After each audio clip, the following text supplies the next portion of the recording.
नमस्कार। आयन भारत देखना शुरू कर चुके हैं आप। आपके साथ मैं हूं अर्चना सिंह। राहुल गांधी 2 दिन के गुजरात दौरे पर हैं। आज और कल वो गुजरात में हैं और आज और कल नरेंद्र मोदी भी गुजरात में हैं।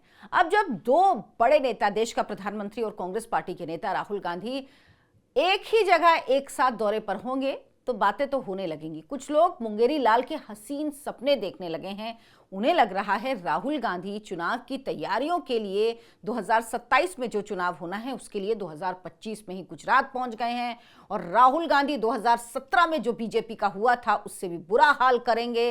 राहुल गांधी नरेंद्र मोदी को टक्कर देने के लिए पहुंच गए हैं। और ये सब क्यों कहा जा रहा है? 2024 का लोकसभा का एक अगर सीन आपको याद हो, एक तस्वीर आपको याद हो, जिसमें राहुल गांधी जब 2024 का लोकसभा चुनाव में 99 सीटें आई थी, आपको याद होगा, ऐसा लग रहा था राहुल गांधी तो बस प्रधानमंत्री बनने वाले हैं, उन्हें ही बहुमत मिला है, कांग्रेस पार्टी को ही बहुमत मिला है। तो उन्होंने क्या कहा था एक बार लोकसभा में कि आप देखिएगा 2027 के गुजरात के चुनाव में हम मोदी को हराएंगे, हम बीजेपी को हराएंगे।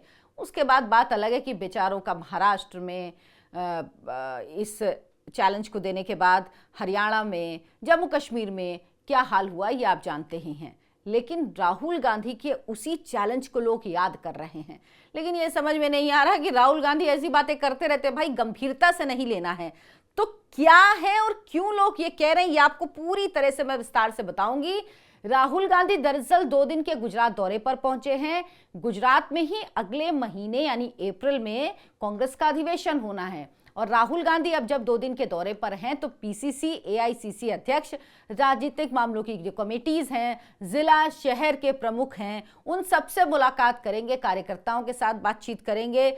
और ये 2027 के विधानसभा चुनाव की तैयारी के लिए लोग कह रहे हैं कि बहुत अहम है राहुल गांधी का दौरा और राहुल गांधी 2027 के चुनाव की तैयारी के लिए वहां गए हैं। अब आप इस सिरे को पकड़ के रखिएगा, मैं आपको आगे विस्तार से इसका एनालिसिस करके बताऊंगी कि लोगों के दिमाग दरअसल खाली हैं, वो सोच नहीं पाते या उनकी सोच भी राहुल गांधी की सोच से मिली हुई है, इसीलिए ऐसी बहकी बहकी टाइप की बातें करने लगते हैं। नरेंद्र मोदी भी 2 दिन के दौरे पर गुजरात में हैं। आज वो सूरत, सिलवासा में हैं, कल भी वो गुजरात में ही रहेंगे, आज उनका रोड शो भी होगा। लेकिन फर्क आप समझिए, प्रधानमंत्री नरेंद्र मोदी का 6 दिन में ये दूसरा गुजरात दौरा है और राहुल गांधी आखिर बार कब गुजरात गए थे, क्या किसी को याद है? मुझे सिर्फ कोई यही बता दे कि 2022 में जब गुजरात में चुनाव हुआ था तब राहुल गांधी जो अपनी भारत जोड़ो यात्रा निकाल रहे थे, उनकी, जिसे हमारे यहाँ कहावत होती है अकल की बलिहारी, राहुल गांधी और कांग्रेस पार्टी की अकल की बलिहारी की उन्हें ये नहीं लगा कि उनकी यात्रा गुजरात से निकलनी चाहिए। सोचिए, भारत जोड़ो यात्रा निकाल रहे थे, गुजरात में चुनाव थे, लेकिन साइड से गुजरात की तरफ आए ही नहीं, गुजरात की तरफ से यात्रा ही नहीं निकली। तो इतनी तो भयंकर इनकी तैयारी थी। और अब उन राहुल गांधी के लिए कहा जा रहा है कि वो 2 साल पहले चुनाव की तैयारी के लिए गुजरात गए हैं। कभी आपने ऐसा मजाक सुना है? लेकिन ये भी एक मजाक है कि राहुल गांधी पीसीसी, एआईसीसी के लोगों से मिलने के लिए गुजरात में हैं और अधिवेशन से 1 महीने पहले गुजरात में है। दरअसल इसका कारण एक ये भी है कि जो राहुल गांधी के करीबी हैं, सलाहकार हैं, जिनके कहने पे राहुल गांधी चलते हैं, वेणुगोपाल, वो भी गुजरात में हैं इस अधिवेशन के लिए ही और इसी वजह से राहुल गांधी भी पहुंच गए हैं गुजरात में।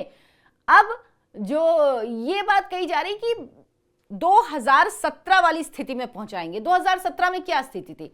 दरअसल 2017 में बीजेपी को यह बात सही है कि कांग्रेस ने कड़ी टक्कर दी थी। 2017 में बीजेपी की 99 सीटें, यानी सोचिए दहाई का आंकड़ा पार नहीं कर पाई थी बीजेपी, 99 सीटों पर रुक गई थी और कांग्रेस पार्टी की 66 सीटें आई थी, बड़ी टक्कर दी थी, इसकी उम्मीद भी नहीं थी किसी को। लेकिन वो दौर अलग था, वो उस वक्त का दौर था जब आपको याद होगा एक तिकड़ी बनी थी गुजरात में, हार्दिक पटेल, अल्पेश ठाकोर और जिग्नेश मेवानी।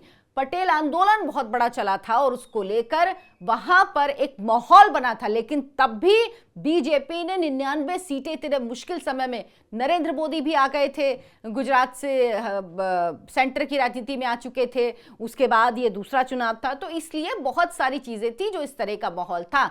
लेकिन उसके बाद 2022 ये लोग भूल गए। 2022 के चुनाव में 156 सीटें बीजेपी को मिली, जो इससे पहले किसी को नहीं मिली जब से गुजरात स्टेट बना है तब से। 145 सीटें एक बार कांग्रेस पार्टी को मिली थी, लेकिन 2022 में बीजेपी को 156 सीटें मिली, जो रिकॉर्ड था, अभी तक का रिकॉर्ड है ये। इससे ज्यादा सीटें अभी तक किसी को नहीं मिली, और वो भी तब जब 2017 में 99 सीट में सिमट गई थी, तो सोचिए बीजेपी कितनी मेहनत करती है कि अगर वो 99 सीट में पहुंची तो मेहनत करके उसके बाद 156 सीट पर लेकर आई। और कांग्रेस पार्टी का 2022 में क्या हाल हुआ? कांग्रेस पार्टी कितनी भी बुरी स्थिति में रही हो गुजरात में, लेकिन हमेशा उसका 40% वोट इंटैक्ट रहता है। इतना वोट उसको मिलता है, यानी अच्छा खासा वोट है। तभी 2022 में जब राहुल गांधी नहीं गए थे गुजरात, शायद 1 या 2 सभा उन्होंने सिर्फ की थी गुजरात में, जहां तक अगर मुझे सही याद है तो 1 ही सभा की थी उन्होंने। तब ये कहा जा रहा था कि भाई जिस प्रदेश में आपका 40% वोट है वहां आप आखिर क्यों नहीं जा रहे हो, वहां पर तो आपके जीतने के सबसे ज्यादा चांसेस है। गुजरात कोई यूपी की तरह तो है नहीं कि जहां आपका कोई नाम लेवा नहीं है, आपका कुछ वोट ही नहीं बचा है, तो आप जाके क्या करोगे? आप 2.5% वोट पे सिमट गए हो। वहां 40% वोट था, लेकिन राहुल गांधी सोते रहे, भारत जोड़ो यात्रा कहीं और से निकालते रहे, और आम आदमी पार्टी राहुल गांधी के पैरों के नीचे से 13% वोट खिसका कर ले गई। 17 सीटें हासिल कर ली थी उसने 2022 के चुनाव में गुजरात में, और 13% वोट, ये वोट किसका गया? कांग्रेस का गया था, क्योंकि कांग्रेस का 40% वोट 27% पे सिमट गया और बीजेपी का वोट परसेंटेज बढ़ गया था। कितने साल की एंटी इनकम्बेंसी के बावजूद भी बीजेपी का वोट परसेंट लगातार बढ़ गया था, और ये पहली बार हुआ कि एंटी इनकम्बेंसी की वजह से वोट बढ़ रहा हो। जनरली क्या होता है, सरकारों का वोट कम होता है, लेकिन जिस गति से बीजेपी का वोट बढ़ा था, ये शायद सोच पाना किसी के लिए भी संभव नहीं था।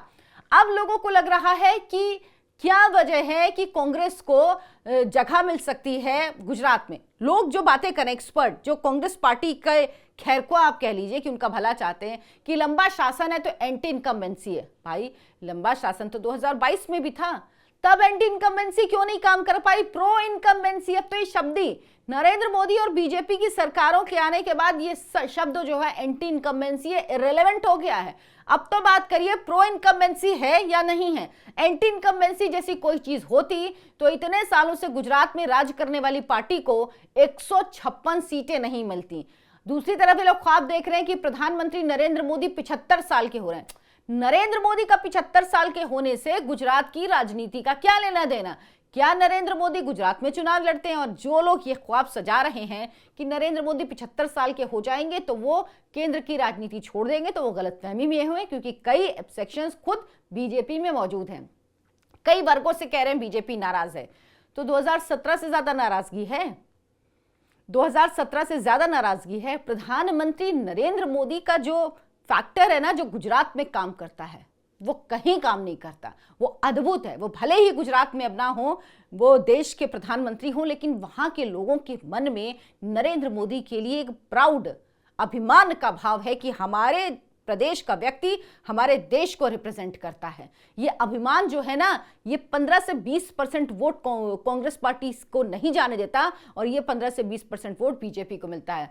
कुछ लोग कह रहे हैं अस्थायी नौकरी, फिक्स सैलरी जैसे मुद्दे हैं। आदिवासियों और क्षत्रियों में भी नाराजगी है। ये क्षत्रियों में नाराजगी जो 2024 में है उसको लेकर कहा जा रहा है, जो एक बात चली थी। लेकिन ये सारी बातें आप बिल्कुल तय मानिए कि सारी बातें पूरी बेईमानी हैं। अच्छा, एक और खबर आई, ये खबर जानना जरूरी है। दरअसल एक नेता हैं गुजरात के, वो क्या कह रहे हैं, राहुल गांधी 2025 में पूरे साल सक्रिय रहेंगे। अब बताइए, अगर ये खबर बने किसी नेता के लिए कि वो 2025 में पूरे साल सक्रिय रहेंगे, और ये पता नहीं भाई साहब कैसे कह रहे हैं, इनको कैसे पता है, क्योंकि राहुल गांधी तो विदेश छुट्टी मनाने चले जाएंगे। जिस नेता के लिए ये खबर हो कि वो पूरे साल सक्रिय रहेगा, सोचिए वो पार्टी किस स्थिति में है और वो नेता किस तरह की राजनीति करता है। गुजरात में विपक्ष में रहने के बाद ये बात सही है कि कांग्रेस पार्टी का वोट परसेंटेज हमेशा सही रहा है। अल्पेश ठाकुर, हार्दिक पटेल जो 2017 के पहले जो आंदोलन चल रहा था उसमें शामिल थे, वो सब बीजेपी में दोनों शामिल हो गए। हाँ, जिग्नेश मेवानी कांग्रेस में शामिल हो गए, वो कांग्रेस से हैं विधायक। लेकिन अब गुजरात में किसी भी तरह का कोई स्कोप बीजेपी कांग्रेस के लिए नहीं छोड़ने वाली है, ना ही कांग्रेस को ऐसा कुछ मिलने वाला है। राहुल गांधी सिर्फ अधिवेशन के लिए गए हैं, और राहुल गांधी उसके बाद कब गुजरात जाएंगे आप भी देख लीजिएगा, हम भी देख लेंगे, क्योंकि बीजेपी के जीतने के बाद नरेंद्र मोदी हो, अमित शाह हो, ये लोग कितनी बार जा चुके हैं गुजरात। लेकिन राहुल गांधी आखिरी बार कब गुजरात गए थे? क्या इस तरह से चुनाव की तैयारी की जाती है? और 40% वोट को अब 27% पे पहुंचा दिया है, थैंक्स टू राहुल गांधी। ये सब सिर्फ राहुल गांधी की वजह से हुआ है। ये एक हो सकता है कि कांग्रेस पार्टी को लग रहा हो कि दिल्ली में आम आदमी पार्टी कमजोर हुई है तो इसका असर गुजरात में भी मिलेगा, बिल्कुल सही बात है। लेकिन अगर ये कोशिश करेंगे तो उनको अपना ही कुछ परसेंट वोट वापस मिलेगा, और इस वोट को मानिए कि कुछ हद तक फ्लोटिंग वोट होता है। कांग्रेस पार्टी जहां भी खत्म हुई है, दिल्ली खत्म हुई, दिल्ली में आई तो कांग्रेस पार्टी खत्म हुई, पंजाब में आप आई तो कांग्रेस पार्टी खत्म हुई, जहां पे उसको वोट मिलता है कांग्रेस पार्टी का वोट मिलता है। तो राहुल गांधी को सबसे पहले ये टेक्निक बनानी होगी किस तरह से वो अपना वोट बंटने से रोकें, अपना वोट आम आदमी पार्टी के पास जाने से रोकें। वो 13% वोट जो चला गया है आम आदमी पार्टी के पास, राहुल गांधी को सबसे पहले कोशिश करनी चाहिए कि उस वोट को वापस लेके आए। जो 40% वोट कांग्रेस पार्टी को मिलता था गुजरात में, वो मिले। लड़ाई तो उसके बाद वो शुरू करेंगे, क्योंकि 156 सीट पर जिसको जीत हासिल हुई हो और इतने साल की सरकार के बाद भी इतनी हाई प्रो इनकम्बेंसी हो, उसके सामने मुकाबला करने के लिए राहुल गांधी को भी बहुत मेहनत करनी पड़ेगी। लेकिन राहुल गांधी उसके लिए तैयार मुझे तो नहीं दिखते, कम से कम। आप क्या सोचते हैं इस पर कमेंट करके बताएं। वीडियो को लाइक करें, शेयर करें, हमारे चैनल आय ऑन भारत को सब्सक्राइब जरूर करें। धन्यवाद, नमस्कार।